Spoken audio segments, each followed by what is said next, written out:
Good morning. Dios entraña vucachmalea. Creator bless you and be with you.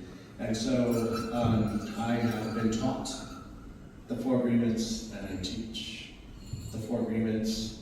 You know, many people are familiar with the Aztecs, but we call ourselves Mexica. And Don Miguel Ruiz, he teaches further back. This is Toltec wisdom. And so the Aztec calendar is influenced by the Olmecs, Toltecs, and Mayans.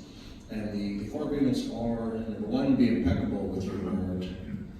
You know, I saw something that said, recover out loud. So people who are struggling and suffering with their addictions in secrecy and silence can see, oh, they're doing it. And, you know, addiction is very private and secretive, and then recovery is anonymous.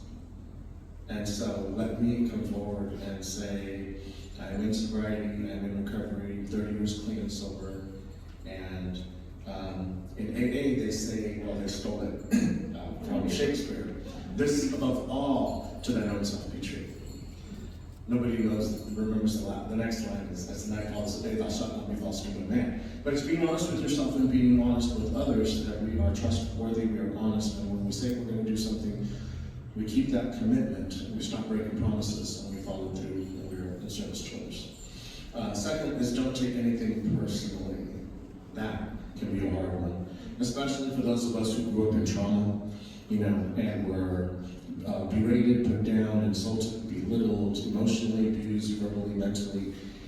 It's hard not to take things personally, you know, but when we realize that we hear that hurt people, right? That it's highly likely it's not you, it's them. They're on fire and they're trying to, instead of rolling on the floor, they're trying to roll on you. So we you know, take an effort to not take things personal. Thank you, I just made that up. You know, try not to take things personal. You know, it certainly makes our lives easier and helps us to recognize that those actions reflect their realities and beliefs and not ours. Third is not to make assumptions.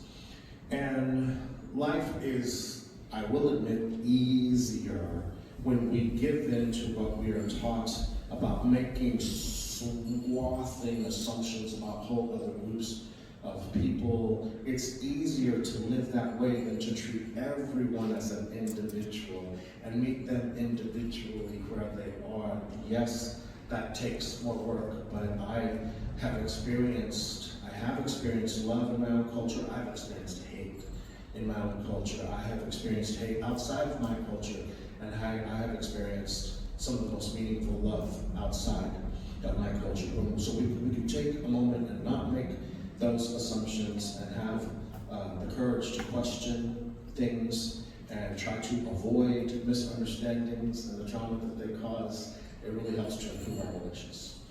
And then the last one is always do your best. You know, we do the best we can, how we can, with what we can. We all have handicaps. You know, I wear the scars of my past violence. It is obvious that, you know, I am visually handicapped. You know, but some of us have handicaps you can see and handicaps that you can't see. And so one of my favorite pastors, and may he rest in power, he said, 1 in 3 people are going through something right now. And so look to your left and look to your right, and if it ain't them, it's you.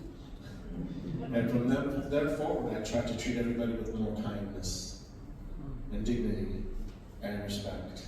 And so if we can do our best in our lives, then it will positively impact everything and everyone around us. The bells I wear today are my Uncle Pete's, and may he also rest in power.